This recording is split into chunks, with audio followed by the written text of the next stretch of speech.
नमस्कार, मैं हूं अनुराग चड्ढा। इनसाइड विद अनुराग में आपका स्वागत है।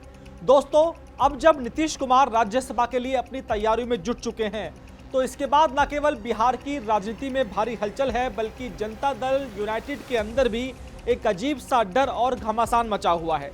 जेडीयू के विधायकों और जमीनी नेताओं को ये खौफ सता रहा है कि नीतीश कुमार के दिल्ली जाने के बाद बिहार में पार्टी का भविष्य क्या होगा।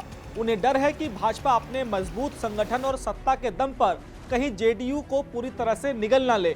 वहीं दूसरी तरफ राष्ट्रीय राजधानी दिल्ली में भी सत्ता के गलियारों में बेचैनी का माहौल बना हुआ है।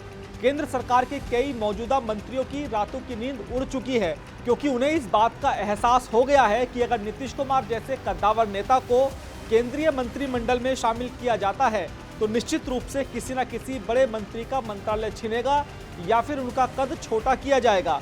आज के इस वीडियो में हम यही समझने का प्रयास करेंगे कि नीतीश कुमार को कौन सा मंत्रालय दिया जा सकता है, भाजपा की क्या मजबूरियां हैं और किस मंत्री को अपनी कुर्सी की कुर्बानी देनी पड़ सकती है। अगर हम केंद्र सरकार के शीर्ष 5 मंत्रालयों की बात करें तो उनमें गृह मंत्रालय, रक्षा मंत्रालय, वित्त मंत्रालय, विदेश मंत्रालय और इनके समान ही महत्वपूर्ण माना जाने वाला सड़क परिवहन और राजमार्ग मंत्रालय शामिल है। यह बिल्कुल स्पष्ट है कि भारतीय जनता पार्टी किसी भी कीमत पर यह मंत्रालय अपने पास से नहीं जाने देगी और नीतीश कुमार को इन्हीं के बाद आने वाले महत्वपूर्ण मंत्रालयों में एडजस्ट किया जाना लगभग तय माना जा रहा है। लेकिन यहाँ भी समीकरण इतने सीधे नहीं है। वर्तमान में जेडीयू का केंद्र में पहले से ही मजबूत प्रतिनिधित्व मौजूद है। राजीव रंजन सिंह उर्फ लल्लन सिंह के पास पंचायती राज, मत्स्य पालन, पशुपालन और डेयरी मंत्रालय जैसा महत्वपूर्ण विभाग है, जबकि रामनाथ ठाकुर कृषि मंत्रालय में राज्य मंत्री की जिम्मेदारी संभाल रहे हैं। इसके अलावा बिहार के ही सहयोगी जीतन राम मांझी एमएसएमई और चिराग पासवान खाद्य प्रसंस्करण मंत्रालय संभाल रहे हैं। जाहिर सी बात है कि नीतीश कुमार को जगह देने के लिए उनकी ही पार्टी के नेताओं या सहयोगी के मंत्रालय नहीं छीने जाएंगे, क्योंकि ऐसा करने से गठबंधन के भीतर और राज्य के जातीय समीकरणों में एक बहुत ही गलत संदेश जाएगा।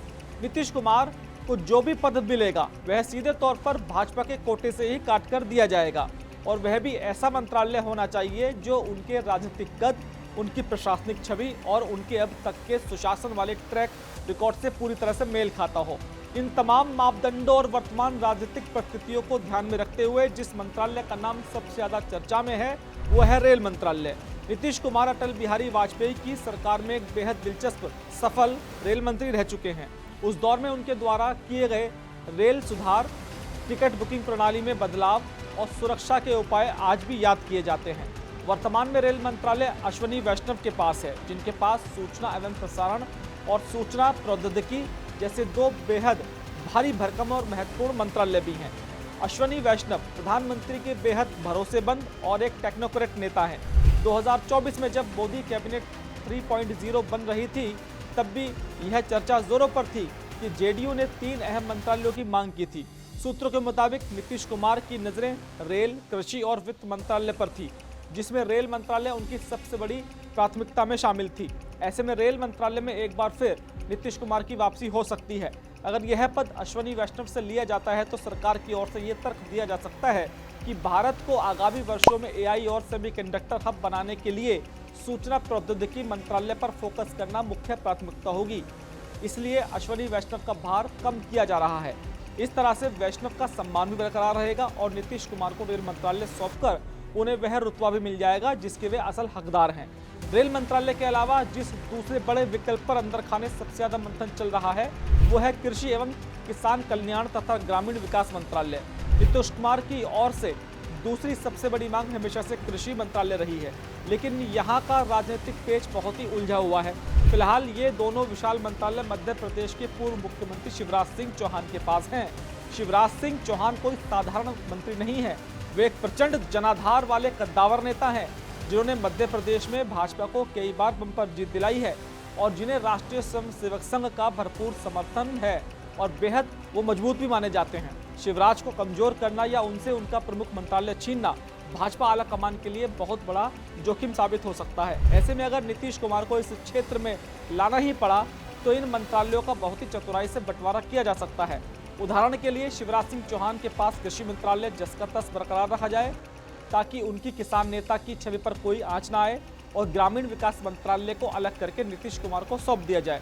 यह एक ऐसा समीकरण होगा जहां शिवराज सिंह चौहान का भी पूरा मान रह जाएगा और नीतीश कुमार को एक ऐसा बड़ा राष्ट्रीय मंच मिल जाएगा जहां से वे पूरे देश की ग्रामीण जनता तक अपनी नीतियों को पहुंचा सकेंगे। अगर रेल या कृषि मंत्रालय पर किन्हीं कारणों से बात नहीं बन पाती तो शिक्षा मंत्रालय को लेकर भी चर्चा जोरों पर है। यह मंत्रालय फिलहाल धर्मेंद्र प्रधान के पास है। बीते कुछ समय में नीट विवाद, पेपर लीक मामलों और यूजीसी कानून के कारण शिक्षा मंत्रालय की काफी किरकिरी हुई है। सरकार को यहाँ एक ऐसे अनुभवी प्रशासक की जरूरत है जो सिस्टम को सुधार सके। नीतीश कुमार का ट्रैक रिकॉर्ड प्रशासन के मामले में सख्त रहा है। अगर नीतीश कुमार को यहाँ एडजस्ट किया जाता है तो धर्मेंद्र प्रधान को पेट्रोलियम या किसी अन्य मंत्रालय में वापस भेजा जा सकता है जो वे पहले से संभाल चुके हैं। शिक्षा मंत्रालय का बजट और देश भर के युवाओं से इसका जुड़ाव नीतीश कुमार को राष्ट्रीय स्तर पर एक बार फिर स्थापित करने में मदद करेगा। इन प्रमुख मंत्रालयों के अलावा स्वास्थ्य एवं परिवार कल्याण मंत्रालय को लेकर भी सियासी गलियारों में गहरी चर्चा है। वर्तमान में यह मंत्रालय जेपी नड्डा के पास है। जेपी नड्डा का कद बहुत बड़ा है, ऐसे में इसमें बदलाव की संभावना बिल्कुल ना के बराबर है। वहीं एक और भारी भरकम विकल्प के रूप में वाणिज्य एवं उद्योग मंत्रालय का नाम भी सामने आ रहा है। यह मंत्रालय फिलहाल पीयूष गोयल जैसे कद्दावर और प्रधानमंत्री के बेहद विश्वस्त और करीबी नेता के पास है। पीयूष गोयल ने भारत के निर्यात और वैश्विक व्यापार समझौतों में अहम भूमिका निभाई है। लेकिन अगर भाजपा आलाकमान नीतीश कुमार को एक आर्थिक रूप से सशक्त और विकास पुरुष वाला राष्ट्रीय चेहरा देना चाहता है तो यह मंत्रालय उनके लिए बेहद अच्छा विकल्प हो सकता है। ऐसे पीयूष गोयल की ऊर्जा और अनुभव का उपयोग किसी और अन्य महत्वपूर्ण मोर्चे पर किया जा सकता है। वाणिज्य और उद्योग मंत्रालय नीतीश कुमार को देश के औद्योगिक विकास और विदेशी निवेश के मोर्चे पर काम करने का एक बड़ा अवसर देगा जो उनके सुशासन बाबू की छवि को एक और नया आधुनिक आयाम दे सकता है। इन सभी जटिल समीकरणों और मंत्रालयों की अदला बदली के पीछे का एक असली गणित केवल एक व्यक्ति को खुश करना या शांत करना नहीं है, बल्कि 2029 के लोकसभा चुनावों के लिए एक अभेद जमीन तैयार करना है। भारतीय जनता पार्टी को यह भली भांति पता है कि अगर बिहार में उसे अपना पूर्ण वर्चस्व स्थापित करना है तो अपने पहले मुख्यमंत्री को सफलतापूर्वक 5 साल तक चलाना है। तो नीतीश कुमार का आशीर्वाद और उनका केंद्र में पूरी तरह से संतुष्ट होना और उनको रखना।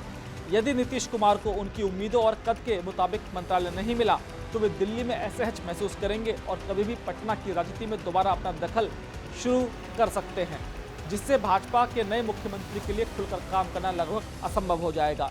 इसलिए आलाकमान पूरी तरह से यह आश्वस्त करना चाहता है कि नीतीश का दिल्ली प्रवास भव्य, शक्तिशाली और पूरे सम्मान के साथ हो।